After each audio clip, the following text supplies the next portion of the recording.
With the wheels and tires out of the way, the shocks come off.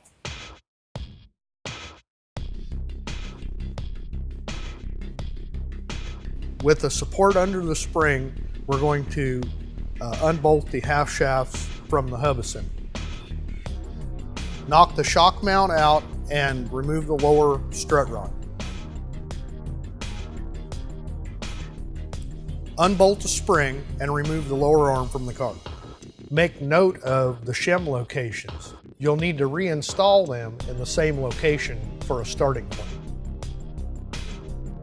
Remove the spring and strut mounts from the differential.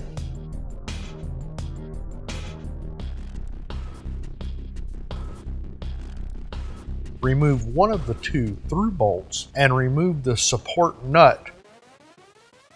Support the differential, swing the front bracket out of the way, and unbolt the drive shaft. Unbolt the cross member and drop the diff out of the car. Remove the old cross member. You'll be replacing it with a new one from the kit. Bolt the upper cross member to the differential. Raise the diff into place and bolt the isolator bushings to the chassis. One of the design features of the Ridetech rear suspension kit is that the rear differential can be removed without removing the cross member. Reattach the drive shaft and swing the support brace into place.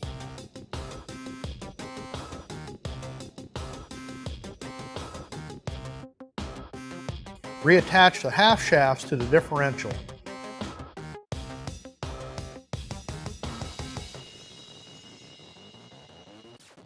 Install the strut rod mount and rods onto the differential.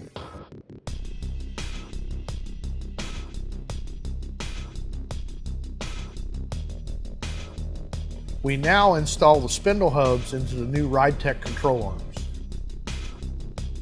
Now's a good time to inspect and repair any worn parts in your axle hub assembly.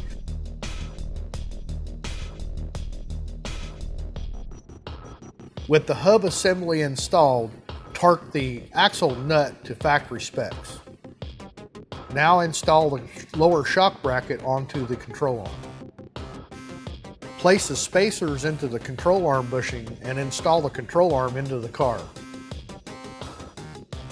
Now the shims that we noted earlier will be reinstalled in their original location. Now attach the half shaft to the hub and torque the bolts to factory specs. Install the bearing spacers in the shocks and install the shocks into location. Attach the lower strut bar to the control arm. Using a straight edge, measure 6 inches in from the outside of the frame and mark your holes to be drilled for your sway bar mount.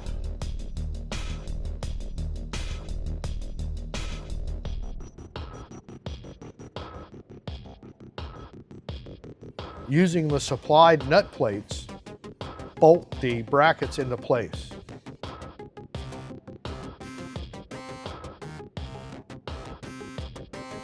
Using the supplied lithium grease, lubricate the inside of the sway bar bushing.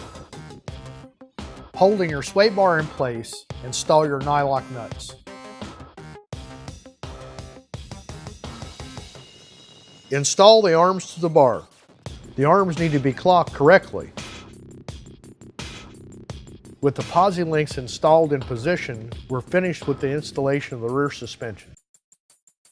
Now that we've spent a few hours under this old Corvette with a nominal amount of hand tools, we've got a car that rides great, it handles like a brand new car, and best of all, if you decide to convert it back to stock for some reason, it can be done.